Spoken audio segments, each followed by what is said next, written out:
महाराष्ट्र में चुनाव प्रचार थम चुका है, मतदान की घड़ी आ चुकी है, लेकिन जैसे जैसे प्रचार खत्म होने की डेडलाइन पास आ रही है, नेताओं की जुबानी ब्रेक फेल होता जा रहा है। कोई मारकाट की बात कर रहा है, कोई किसी को जहरीले सांप की उपाधि दे रहा है। दिखाता होगा कोई एक झटके में कि महाराष्ट्र में जुबानी जमा खर्च की तकरीर में क्या क्या क्या बयान अब तक सामने आए हैं और किसने क्या कहा है।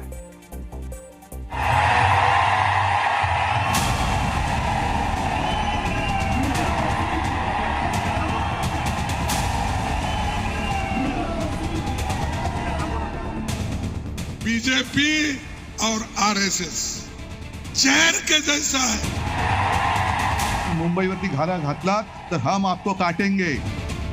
होशियार रहो गद्दारों, हम जानते हैं कौन हमारे पीठ में खंजर घोंपने वाला है। किसी का बाप भी पैदा हुआ, अब ये नाम नहीं बदल सकता। ए देवेंद्र फडणवीस, सुन ले हुए सी। चुनाव प्रचार में आमतौर पर नेता जनता से वायदे और दावे करते हैं। प्रचार के दौरान आमतौर पर वोट मांगने के लिए जनता को लालच भी देते हैं। पॉलिटिकल पार्टियां एक दूसरे की कमियों को गिनवाती हैं, लेकिन इस बार महाराष्ट्र के चुनाव में जाने क्यों नेता मर्यादाएं भूल गए और भाषणबाजी के दौरान हर सीमा को लांघ रहे हैं।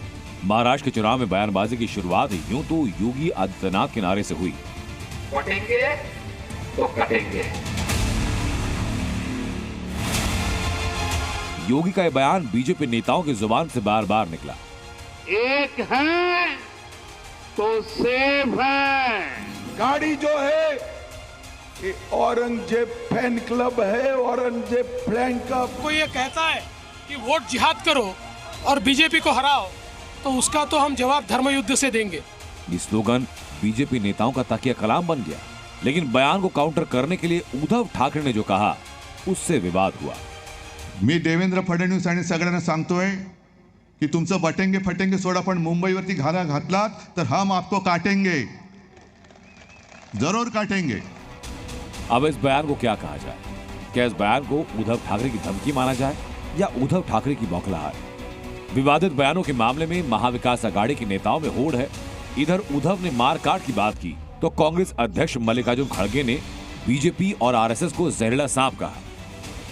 बीजेपी और आरएसएस जहर के जैसा है, तो इसलिए जहरीले सांप को मार देना चाहिए।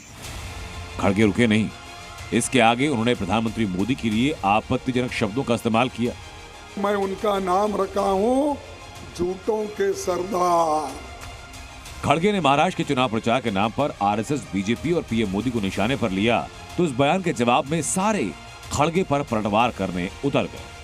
राहुल जी, आपको याद है ना 2019 के चुनावों से पहले आपने चौकीदार चोर है कह के हंगामा मचाया था, ऐसे ही ड्रामा कर रहे थे। सुप्रीम कोर्ट में कान पकड़कर उठक बैठक करनी पड़ी इस छोटे पोपट को। एक पार्टी के अध्यक्ष से तो ये अपेक्षा नहीं थी कि वो राजनीति में इतना गिर जाएगा कि अपने चुटपुइया नेताओं को भी पीछे छोड़ जाएगा। खड़गे साहब, आप इतने बुजुर्ग आदमी हो के इतनी अभद्र भाषा का प्रयोग करते हैं। विवादित बयानों के मामले में महाविकास अघाड़ी ने भी मानो कांग्रेस से लीड ली, क्योंकि जैसे जैसे चुनाव प्रचार की डेडलाइन खत्म होने का समय करीब आ रहा है, वैसे वैसे कांग्रेस के नेता मंचों से कुछ न कुछ विवादित बयान दे रहे हैं। कन्हैया कुमार मंच से बटेंगे तो कटेंगे के नारे का जवाब दे रहे थे, लेकिन जवाब के नाम पर उन्होंने देवेंद्र फडणवीस पर पर्सनल अटैक किया। ऐसा तो नहीं होगा ना कि हम लोग धर्म बचाएंगे और जो है डिप्टी सीएम साहब की पत्नी जो है वो इंस्टाग्राम पे रील बनाएंगी। मेरी पत्नी के मीम्स बनाना, उसके बारे में गंदी गंदी बातें लिखना, ये सारी चीजें शर्म आनी चाहिए, चुल्लू भर पानी में डूब मरना चाहिए।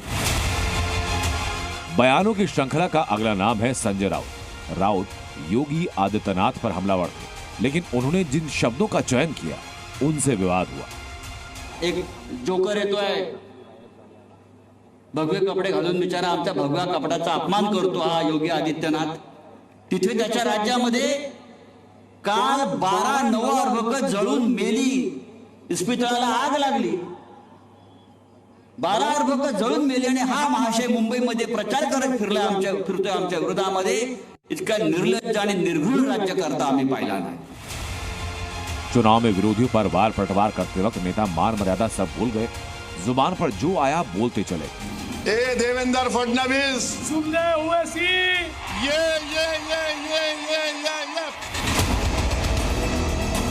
जब मंचों से विवादित बयान की बात हो रही है तो ओवैसी ब्रदर भी आएंगे, क्योंकि महाराष्ट्र में कैंपेन की शुरुआत ही अपने सबसे कंट्रोवर्शियल बयान से की। सुनो, अभी टाइम कितना है? हाँ, 15 मिनट है अभी। महाराष्ट्र के चुनाव में मुद्दे कई थे, जैसे किसानों की कर्ज माफी, सूखे की वजह से किसान बेहाल, शहरों का विकास और योजनाएं। लेकिन चुनाव के दौरान प्रचार में सिर्फ धर्म की चर्चा हुई। नेता मंचों से सिर्फ विरोधी पार्टियों को कोसते रहे, जहरीली जुबान में वार पलटवार का दौर चला। लेकिन अब नेताओं के बोलने का टाइम खत्म। अब वक्त है वोटर्स का, जो नेताओं के बयान और उनकी जुबान के आधार पर अपना वोट डालेंगे। ब्यूरो रिपोर्ट, जी मीडिया।